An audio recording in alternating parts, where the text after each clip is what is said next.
Hello and welcome to this week's episode of the podcast. My name is Bella and we are here for another week, which is very exciting because tomorrow, people, is my first day of unemployment. And that is a very exciting day indeed because I feel like now I'm going to go all in on the job hunt.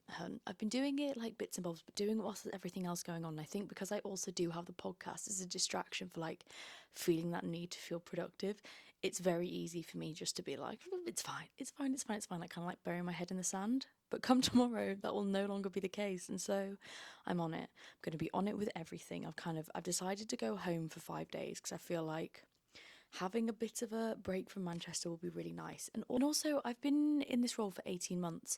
And so every time I've gone home, obviously, like work's on your mind and you've got work to do. I've only ever been home at Christmas time when I haven't had to do work. And I feel like that's like a different type of time going home. You know, it's like there's a lot of people to see and there's a lot of things to do. And I wouldn't say it's the most relaxing period. And so I'm really excited to be able to go home and actually relax whilst I'm at home and feel like I'm just, having a bit of a break from city life. And so I'm very, very excited for that. And I think it's also nice to have a bit of a break of routine and a bit of a break of structure because and I think this is like the topic of this week's podcast episode of, like dealing with change and how you do deal when there is big change in your life. Because, like, I think a lot of us think that change is going to be really fun and exciting, and it is. Change is exciting, but it's also scary, and it's a break from routine, and it's a break from like normality of like the things that you do, which is good, but also flip side can be tricky. And that's why I wanted to talk about it on this week's podcast episode because I know I talk a lot about, pushing yourself out of your comfort zone and looking forward to change and kind of pushing yourself out of your usual environment. But I think it's also important for me to show the caveats with that and how it's like it is something that I also find hard and it's something that isn't easy and it's something that's a little bit scary. But back to the life update for this week's podcast episode. I've had a loveliest week at work and I feel like it felt like I was finishing school, and I think that's because the only things I've ever left is school. It's actually school because I did my like when you it just felt like that run up to the summer holidays. And I think it's because when you're working kind of your notice period, you're slowly taking off projects and you're slowly like, because obviously you need to be, pulled back.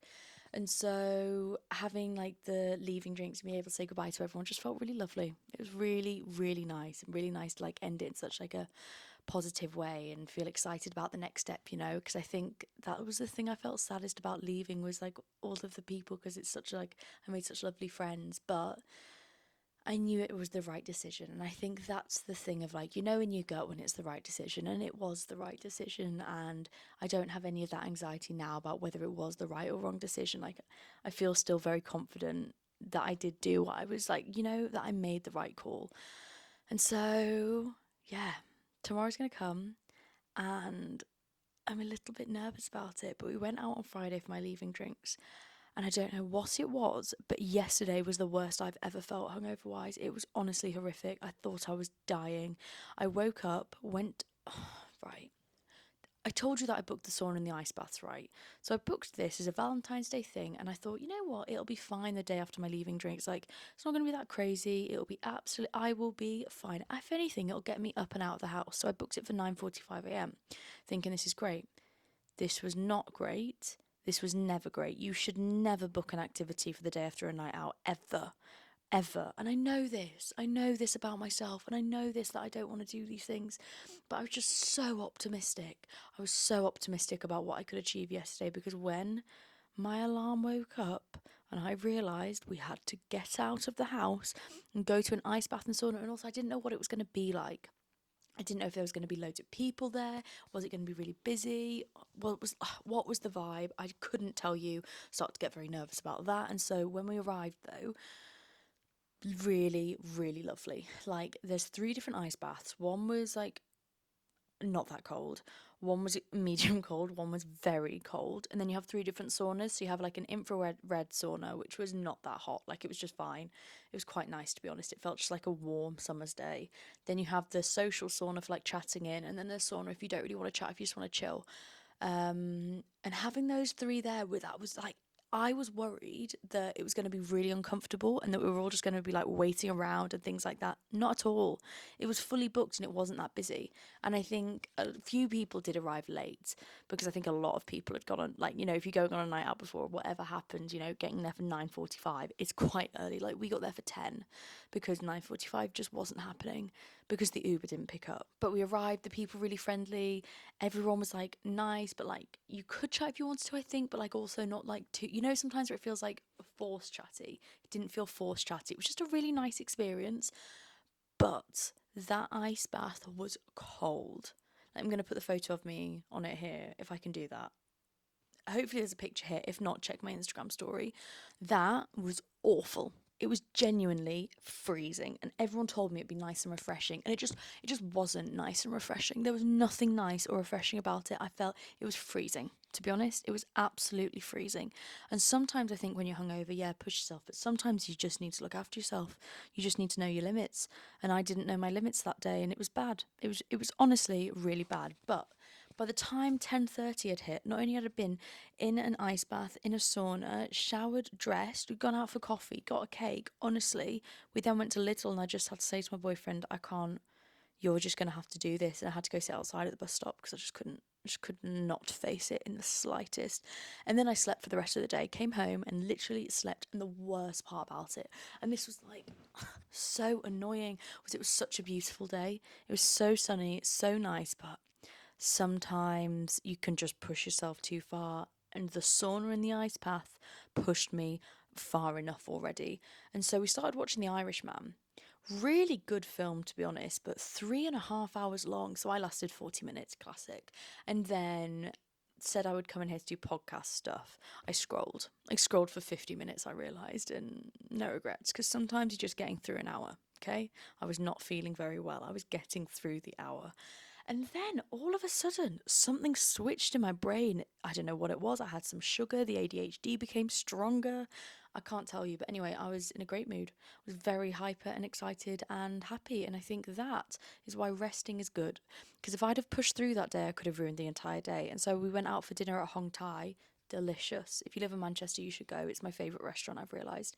The food is always insane. And I think when I do feel a bit rough, I think I want burger and chips, but I'll eat that and I'll feel really bad afterwards. Or like, you know, like I want McDonald's, but I actually don't.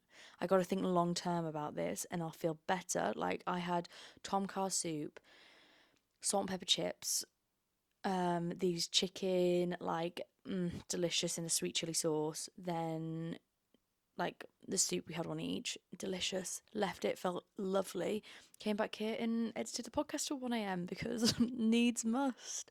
But one thing I did want to talk about before we quickly move on to the content part of this week's podcast episode is a new thing that I've started. I've started a Substack, and there are 3 different tiers. There's the free tier, the paid tier, and then this like ultra paid tier. I didn't want to have the ultra paid tier because it just feels a bit excessive, but it wouldn't let me not have it, and so it's there. So for the price of a cup of coffee, I'm gonna do everything on there: newsletters, extra podcasts, just, you know, like extra little bits if you enjoy the content. There's also the free option where I'm going to be posting the first few newsletters, so you can kind of see what you'd get with the paid content, because I think, you know, you need to try before you buy. You don't want to spend £4.50, £4? I think it's £4 on something you don't know what you're spending on. And so if you would like to support me and the podcast and more content and seeing where this could get bigger and bigger and bigger, I would really appreciate it if you did subscribe to the Substack. Don't even worry about it being a paid thing. You can go for the free one, see how you find it, because I want to see what it's like to develop content on there, because I think it's, you know, Instagram, TikTok and all of these things are really good, but it's also nice to be able to have a place to put other types of content, like written content, because I love writing and I think that would be a really fun place to kind of share that with you. Other thing I've started doing is weekly YouTube vlogs, and as you know, they're all on my YouTube, and so make sure that you have liked, subscribed on there, and at Instagram and on TikTok at Mail from Bella. And onto the content part of this week's podcast episode, which is change. Because as you all know, I've quit my job, and my last day of work was Friday, and I currently don't have a job lined up, and that is a bit scary. But I think it's scary.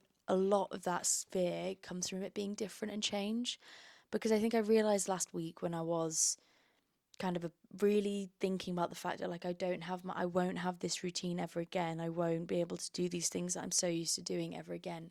It's that fear of everything being different and the comfort that doing the same thing over and over again provides us. But I think there's also, I got really scared that I was just really prioritizing that comfort over that feeling of being fulfilled. And I think that's where it's important to kind of question the environment that you're living in and your kind of day to day actions and what you do to make sure that you're prioritizing a life that that brings you joy, that makes you happy. I think I've been so aware recently of like how quick life can change and how many different things can happen and how, your entire life can just change in an instant. And everything about your life could change. And, I want to make sure that I'm making a life that makes me happy, that brings me so much joy, that I feel excited about and proud about, and just makes me feel good. It's really, really important to me. I think so many of us live a life that we just think is okay, and we live for certain moments in our life. We try and like cling to those, almost like monkey bars, clinging on to the next little good part. But I don't want it to feel like monkey bars.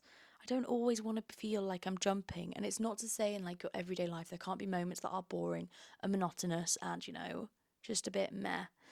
But I did this Harrison assessment, which is like a kind of a workplace assessment to see what skills you're good at, what you like in work. And the whole point of the assessment was it was a mathematician who also, now if I get this wrong, I'm sorry, because I got told it in the lesson, in the session, sorry, and I can't quite remember the exact ins and outs of what they were. I think, right, I think they did psychology, but they were also really interested in maths. And they wanted to see if there was a pattern between what people valued and what they were good at work. And they were really interested in making people feel fulfilled at work.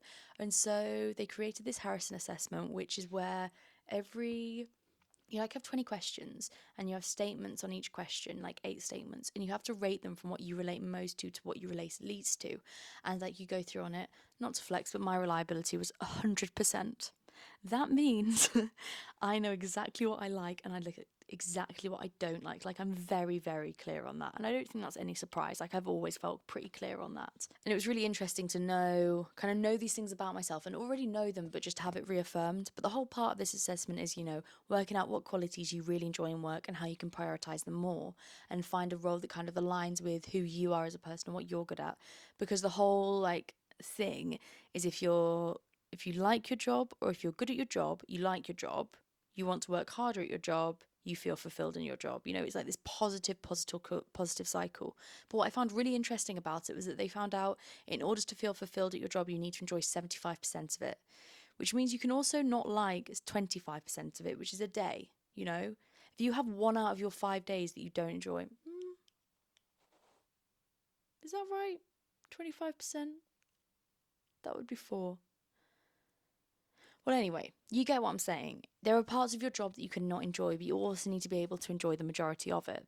And I think sometimes when we're looking at change and the kind of change that we want to, bring into our lives, when we're looking for new jobs, new friendships, we can be really quick to just focus on everything that we really want and we want it to be this perfect scenario. But the reality is that there's going to be good things and bad things in it. You're going to find a mixture. It's never going to be wholly 100%. It's very, very rare that that's going to happen. And I think we have to be open to the idea that, majority of the things here I really like, but there are going to be a few things I don't like, and that's okay. That's actually really normal. And I think going into this period where there is a lot of change coming, it's been uncomfortable because that routine has kind of provided a real structure, especially moving from Manchester to London, flip side, London to Manchester, having this routine, going to work every day, having a purpose with that, feeling my days like 9 to 5, it does give you a lot of purpose. And I think it can be really scary to break yourself out of that cycle. It can be really scary to just think, what am I going to do tomorrow? Because all of a sudden your net is so much wider than you realize, because you realize there are so many more things that you could do than you realize, and how big the world is and how many opportunities there are. And it can be a bit overwhelming, because I think change is exciting, but it's also change at the end of the day. It's out of our comfort zone. It's something we don't, we're entering a period of our lives where if there's a lot of change happening, we're not entirely sure of a lot of things. But I think in that moment where you don't feel entirely sure of a lot of things, you become a lot more sure of yourself, because you kind of cling to the things that give you that strength and that stability, and you realize it's you, you know. Throughout all of this, all of these things that you're doing, it's you at the end of the day. You are the person working the job. You are the person finding the friendships. You are the person with the different relationships. It's you. You are the common denominator in all of these things. And I think this is why change is important, and this is why pushing yourself out of your comfort zone and making yourself do things that you don't necessarily always want to do but you know deep down is the right decision is so important. I saw a TikTok and it was like, it's okay to lose yourself because when you find yourself again, you'll know yourself a little bit more. And I think about that a lot. You know, it's almost like sometimes you have to unplug yourself from where you thought everything was going. Sometimes you just have to take a moment. And when you plug yourself in, when you feel like you're on track again, your light is going to glow so much brighter because all of a sudden you're clear about what you want and you're clear about where you want to go. And all of a sudden more electricity can pass through the plug because there's not as many things blocking it. And although it is intimidating to say, you know what, I don't know what I'm going to do and I'm going to accept some change. I'm going to do something that's a bit out of the ordinary. I'm going to do something that I don't really know how I'm going to do. It's so empowering because it's like, well, what could I do? What do I want to do? Where could this go? What do I want to try out? You know, it doesn't all need to be so prescripted as we think. And so I found my best ways to deal with change is A, keeping some element of normality. You know, I found it really helpful to go home for a bit of a break to then come back. For me, I think of life a lot like chapters, and I think I'm quite like just like a visual person. And so having this like physical break in between these two things allows my mind to separate them, and it makes the change a lot more easy to deal with, because I think if I stayed here for the next week I'd feel a lot like everything was just merged, that nothing had really changed. I wouldn't really have the like fire to start something new, whereas leaving and then coming back again, it's like the starting of the year. Things are changing, you know, moving on. It feels like a changing of seasons, that changing of chapters.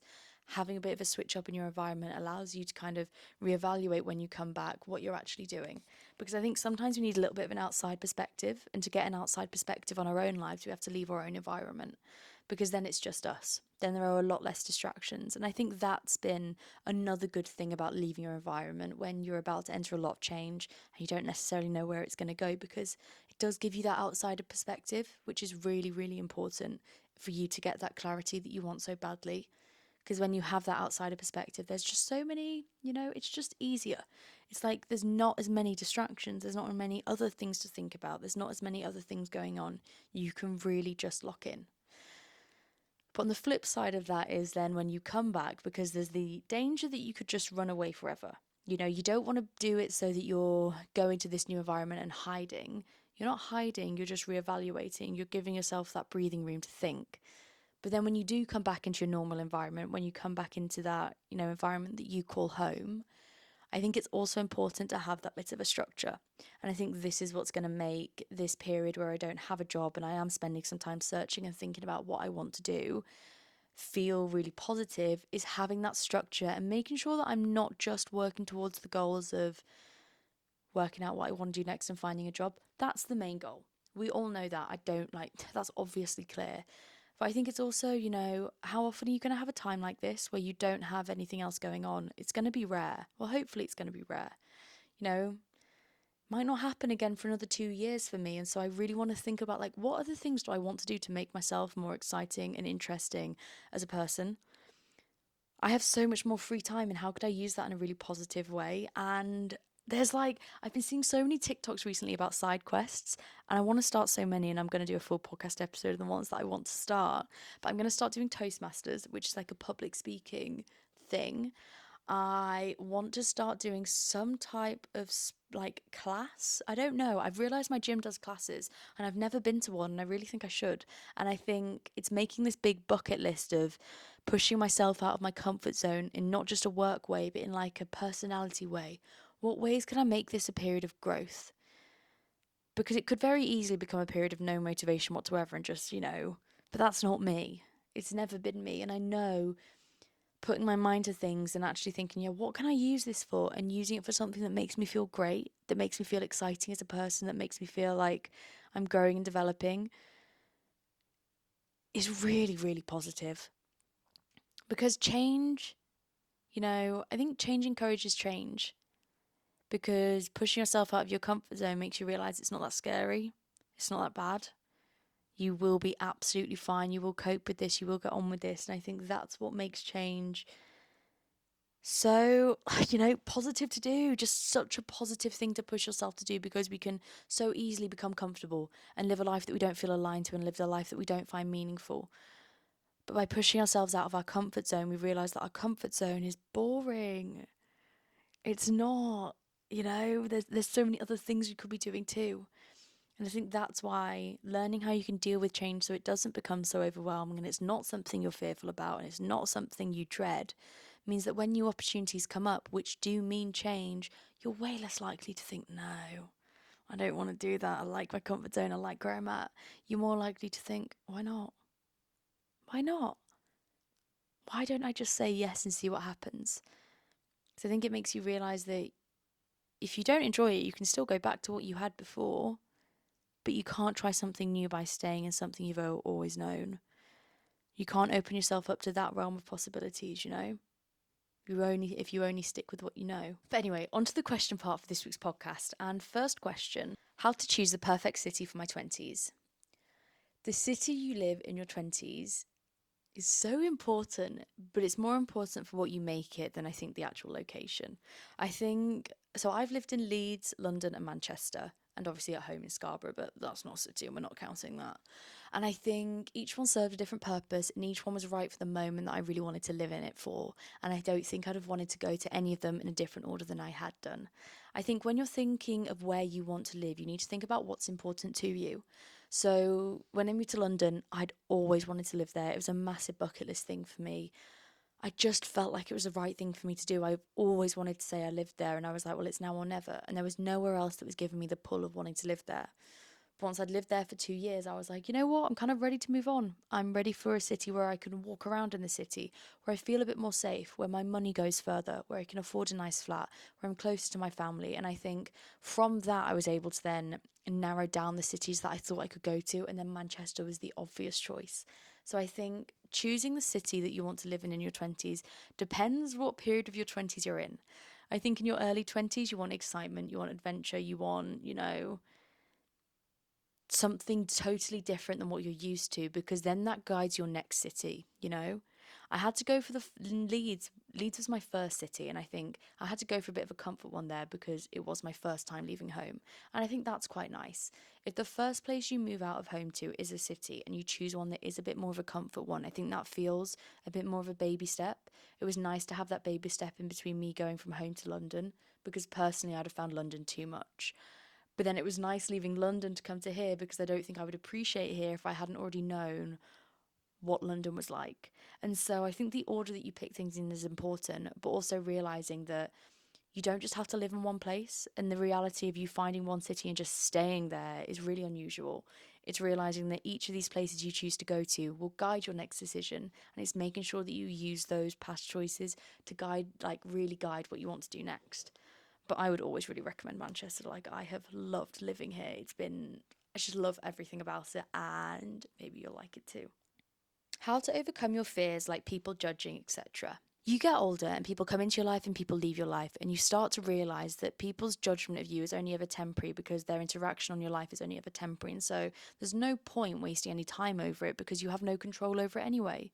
And I think it's when you change your environment, when you find new people, find new friends, live in new cities, you start to realize how kind of little people's opinions of you matter, because you're never going to see them again.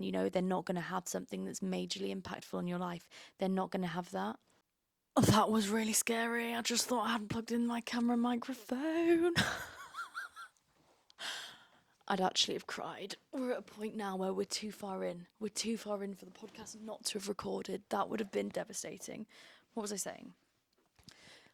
I think you overcome people's judgment of you when you have more confidence in yourself and you realize, I know what I like, I know what I don't like, and I value my own opinion. I value my own opinion. I value what I think. I trust in my own beliefs and thoughts about something, and that's what makes it. That's when I think you stop thinking so much about what other people think. You stop being so worried, is because you start to give yourself a bit more power. You start to think if you don't like me, that's okay. It's not the end of the world. I think I'm pretty cool. I like who I am. I like the things I like. I like my friends. I like how I hang out with people. I like creating the podcast, you know? No one even listens to the podcast. I like creating it. One person liked my YouTube vlog. I loved making it. And so many people look at these things and be like, judgy. But they can carry on judging because I'm having a great time. And I think that's what's when you start to overcome it, it's when you just start to think, you know what? Like, just go away. Like, it's boring. When you just start to give yourself some of that power, when you stop giving them all and the, ability to say something, when you start realizing your opinion of yourself matters way more than theirs, I think that's it. Holding their opinion in less high regard, because people are always going to judge you. You can't stop that, but you can stop caring about it. That's what you can control. And I think focusing on the things that you can actually control, that's how you overcome caring about what people think, because you start to realize that I can't change your opinion of me, but I can change how much it matters. And as soon as you realize that, you take the power away from them. And then that's when you start overcoming judgment and the fear of being judged and the fear of people, saying things about you, because you realize, well, it's powerless. It doesn't affect me. It has no impact on me whatsoever. How do I find the balance between uni friends and taking care of myself / relaxing when I constantly struggle with executive dysfunction and can't do my uni work when I plan to, but just feel guilty instead? I think finding the balance between everything is something that I think it's something we all struggle with. We're never taught how to plan our own time. It's something that you just have to learn, and that makes it hard. Like having to learn how to plan your time, having to learn how to organize yourself. Like it is just a learning process. But what I found really useful is like working out when I am most productive. Realistically, I know it's the mornings, and so when I used to have uni work, doing it first thing meant I could just do it and then I wouldn't have to think about it for the rest of the day. Or, blocking out time to do that is important, because then I knew that I was productive then, and then I knew I could get it done, then I could think about everything else. It's like for me, the gym. If I know that that's coming later on in the day, I can't focus about anything else. And so going first thing for me works best. But then it's also sometimes leaning into the fact that you need to be a bit flexible with your planning. And so that's when I like more of a to-do list rather than a, set in stone plan when I have to do things, because it allows me to be a bit more flexible with when I want to do things. And I think it's also realizing that you're human and not putting too much pressure on yourself. But sometimes when I'm really struggling to make a plan, I don't really know what to do, I use ChatGPT to help me organize everything. And that's been really helpful, of just like saying I'm feeling like a bit overwhelmed with how I should plan my day today. I need to fit these things in. Can you give me a bit of a structure about when I should do it? And I know it's bad being like, oh, you need to be able to think of these things yourself. You do, but sometimes when you're just feeling really overwhelmed, these sort of things can really help. And so I'd think about, the way that you can plan your time to make sure you're blocking out time for things that make you feel good. Also making sure that you try and get like the things done, so then you don't have to keep thinking about it, so it's not always on your mind. I think that's really helpful. And then I also think, you're young, you're just learning about time management, you're learning how to do everything, and that's okay. This is what this period is for. It's for learning. So just try to be kind to yourself and realize that you're trying your best, and try and really focus on listening to that intuitive feeling of when you want to do things the most. Because honestly, doing things intuitively, you can do it so much more productively and fast, because you know that you'll be really involved with it. But anyway, thank you for listening to this week's episode of the podcast. The fact that you're here makes me so happy, and I'm just so grateful that you all listen. And it honestly makes my day. Make sure you follow me at Mail by Bella, Mail from Bella. I'm going to get this right. It's Mail from Bella at TikTok, Instagram, and you've got Mail_pod on YouTube. And I can't wait to speak to you again next week. And make sure to follow the Substack if you want more content, because again, I don't want to bombard you all. But if you ever do want secret little episodes, there's always stuff on YouTube that I don't really sing and shout about, but I probably should talk about more. But anyway, I need to go because we're meant to go on a walk and it's really grey and miserable. And I still need to post this out today. So I hope you have a lovely day, and I'll speak to you soon. Bye.